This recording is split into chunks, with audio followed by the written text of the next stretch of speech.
Hello guys, welcome back to Kutti TRIPS.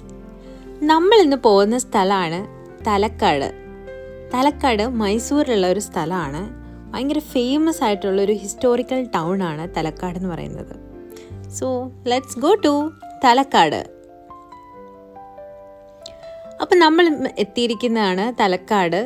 ഇത് കാവേരി റിവറാണ് കേട്ടോ. കാവേരി റിവറിൻ്റെ കരയിലായിട്ടാണ് ഈ ഒരു ഹിസ്റ്റോറിക്കൽ ടൗൺ വരുന്നത്, തലക്കാട് എന്ന് പറയുന്നത്. ഇത് മൈസൂരിൽ നിന്നും ഒരു 45 കിലോമീറ്റർ ദൂരമുണ്ട്. ഓൾസോ ബാംഗ്ലൂരിൽ നിന്നും 133 കിലോമീറ്റേഴ്സും അറൗണ്ട് ട്രാവൽ ചെയ്താലാണ് നമ്മൾ ഈ സ്ഥലത്തെത്തുന്നത്. ഇതാണ് കാവേരി റിവർ.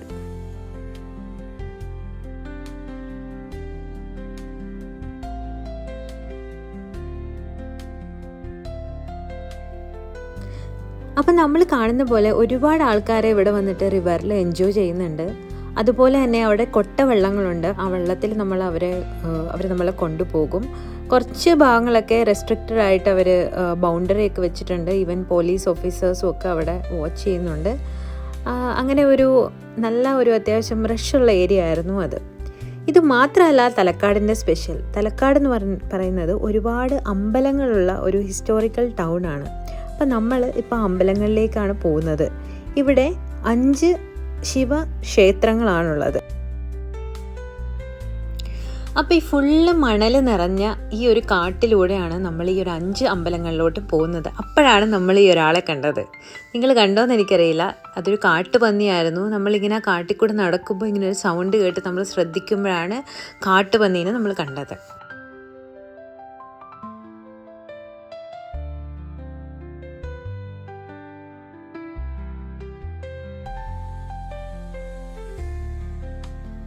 നമ്മൾ ആ മണലിക്കൂടെ ഏകദേശം ഒരു 500 മീറ്റർ നടന്നു കഴിയുമ്പോൾ നമ്മൾ ആദ്യത്തെ ശിവക്ഷേത്രത്തിലെത്തുകയാണ്. അതിൻ്റെ പേരാണ് വിദ്യാനന്ദേശ്വര ടെമ്പിൾ. ഈ ഒരു ടെമ്പിൾ എന്ന് പറയുന്നത് അത്യാവശ്യം നല്ല ആളും തിരക്കും പൂജയൊക്കെ നടക്കുന്ന ഒരു അമ്പലമാണ്. നമുക്കിവിടെ പൂജയും കാര്യങ്ങളൊക്കെ ചെയ്യാം. ഇവിടെ കൂടുതലും അസുഖങ്ങളൊക്കെ വന്നിട്ട് അത് മാറാൻ വേണ്ടി പ്രാർത്ഥിക്കുന്നവരാണ് കൂടുതലും വരുന്നതെന്നാണ് നമ്മൾ കേട്ടത്. അപ്പോൾ ഇതാണ് ആദ്യത്തെ ടെമ്പിൾ. നിങ്ങളിപ്പോൾ കാണുന്ന പോലെ ഈ ഒരു ഹൈറ്റിൽ നിന്നും ഒരുപാട് താഴെയാണ് ഈ അമ്പലം ഇരിക്കുന്നത്. അതുപോലെ തന്നെ ഇഷ്ടം പോലെ മണലാണ്. നമ്മളൊരു കടൽ തീരത്തുള്ള ആ ഒരു മണൽ പോലത്തെ മണലാണ് നമ്മളിവിടെ എല്ലായിടത്തും കാണുന്നത്. അതാണ് ഈ ഒരു സ്ഥലത്തിൻ്റെ പ്രത്യേകതയും.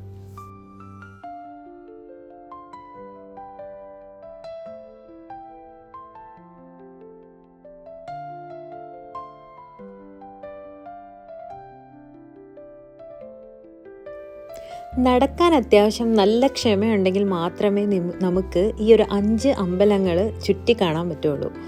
എല്ലാം അത്യാവശ്യം ദൂരത്തിലാണ്. ഒരു അമ്പലം കഴിഞ്ഞ് നമ്മൾ വീണ്ടും ഒരു 500 മീറ്ററൊക്കെ നടന്നാൽ മാത്രമേ നമുക്ക് അടുത്ത അമ്പലം കിട്ടുന്നുള്ളൂ.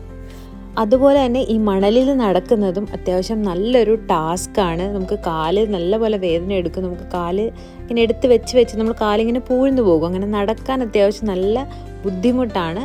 അങ്ങനെ നമ്മൾ ഇപ്പോൾ എത്തിയിരിക്കുന്നതാണ് 2ാമത്തെ അമ്പലം. ഇതാണ് മുരുളേശ്വര ടെമ്പിൾ. ഇതും അത്യാവശ്യം നല്ല അധികം മണൽ കൂടിക്കിടക്കുന്ന ഒരു അമ്പലമാണ്. ഇതിന് വേറൊരു ഐതിഹ്യം കൂടിയുണ്ട് ആ അമ്പലത്തിന്. മണൽ എപ്പോഴും ഇങ്ങനെ കാറ്റത്ത് ഇങ്ങനെ അമ്പലത്തിൻ്റെ അതിങ്ങനെ നിങ്ങൾ കാണുന്ന പോലെ താഴെയാണല്ലോ ഇരിക്കുന്നത്. മണലിങ്ങനെ വീണുകൊണ്ടിരിക്കും. അങ്ങനെ മണൽ വീണ് അമ്പലം മൂടിപ്പോകുന്ന പറയുന്നത്. എപ്പോഴും അമ്പലം ഏകദേശം മണലിൽ മൂടിയാണ് നിൽക്കാറുള്ളത്. അതുകൊണ്ടും കൂടിയാണ് ആ ഒരു പേരും ആ അമ്പലത്തിന്.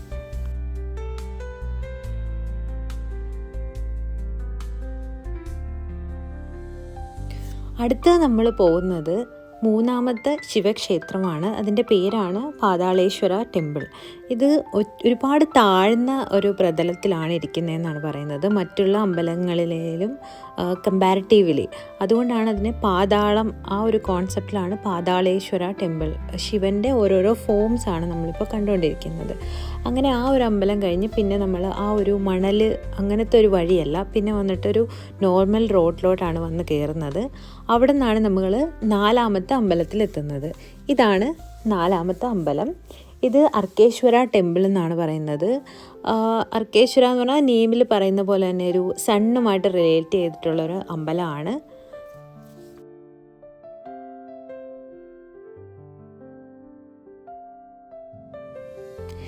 ഈ ഒരു അമ്പലം നമ്മൾ ഇത്രയും കണ്ടതിൽ വെച്ച് വളരെ ഡിഫറെൻ്റ് ആയിട്ടുള്ളൊരു അമ്പലമാണ്. നിങ്ങൾക്ക് കാണുമ്പോൾ തന്നെ അറിയാം, നല്ല കൺസ്ട്രക്ഷൻ വേസ് എല്ലാം ഭയങ്കര ഡിഫറെൻ്റ് ആയിട്ട് ഒരുപാട് കല്ലുകളിലൊക്കെ തീർത്ത് അത്യാവശ്യം വലിയ ഒരു അമ്പലമാണിത്. നമ്മൾ ഇത്രയും നേരം കണ്ടത് ചെറിയ ചെറിയ അമ്പലമായിരുന്നു. അതും മണലുകളുടെ ഇടയിൽ മണലാൽ മൂടപ്പെട്ട രീതിയിലൊക്കെ കാണുന്ന അമ്പലങ്ങളാണ് നമ്മൾ ഇത്ര നേരം കണ്ടത്. ഇത് അത്യാവശ്യം വലിയൊരു അമ്പലം. ഈ ഒരു അമ്പലത്തിലോട്ട് നമുക്ക് റോഡ് വഴി ആക്സസിബിലിറ്റി ഉണ്ട് വരാൻ വേണ്ടിയിട്ട്. ഇതിങ്ങനെ ഫുൾ കറങ്ങി വരണമെന്നില്ല, നമുക്ക് സെപ്പറേറ്റ് ആയിട്ടും വരാം. പക്ഷെ ശരിക്കും ഈ ഒരു 5 ശിവലിംഗങ്ങളെ ദർശിക്കേണ്ടത് ആ ഒരു ഓർഡറിൽ മാത്രമാണ്. അതും 5ഉം നമ്മളങ്ങനെ ചുറ്റി നടന്ന് വരുന്നതാണ് അതിൻ്റെ ഒരു കറക്റ്റായ രീതി.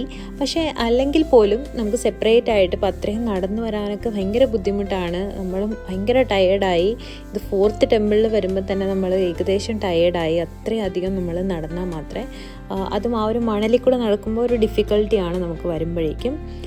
പക്ഷേ ഈ ഒരു അമ്പലത്തിലോട്ടും ഇതിൻ്റെ നെക്സ്റ്റ് 5ാമത്തെ അമ്പലത്തിലോട്ടും നമുക്ക് റോഡ് വഴി സെപ്പറേറ്റ് ആയിട്ട് ആക്സസിബിലിറ്റി ഉണ്ട്. അതുകൊണ്ട് തന്നെ നമുക്ക് ഇവിടെ കുറച്ചധികം തിരക്കും ഒരുപാട് ആൾക്കാരും ഒക്കെ നമുക്ക് കാണാൻ പറ്റും.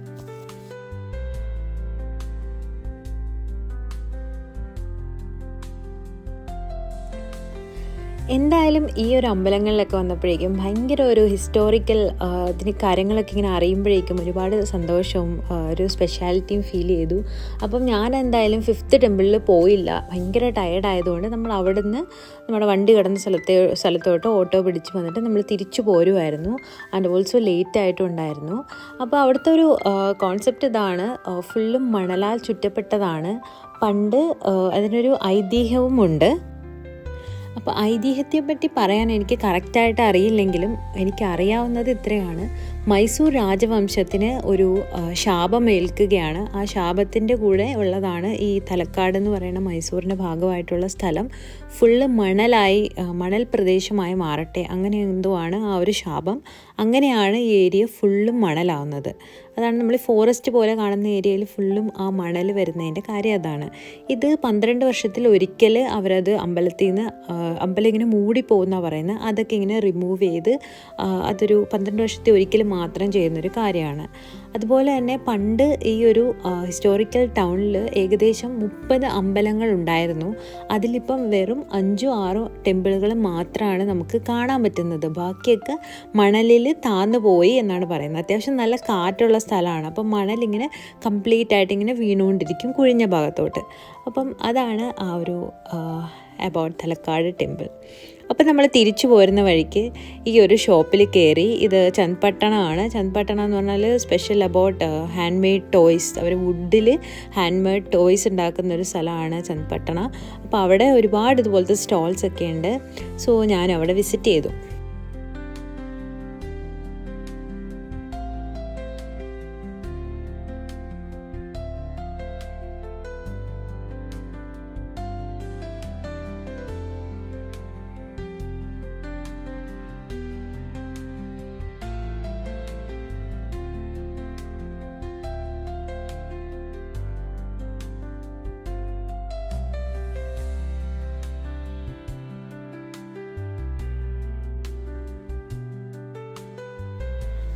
അപ്പോൾ നിങ്ങൾക്ക് ഈ തലക്കാട് മൈസൂർ വ്ളോഗ് ഇഷ്ടപ്പെട്ടിട്ടുണ്ടെങ്കിൽ please do like, comment and subscribe to my YouTube channel.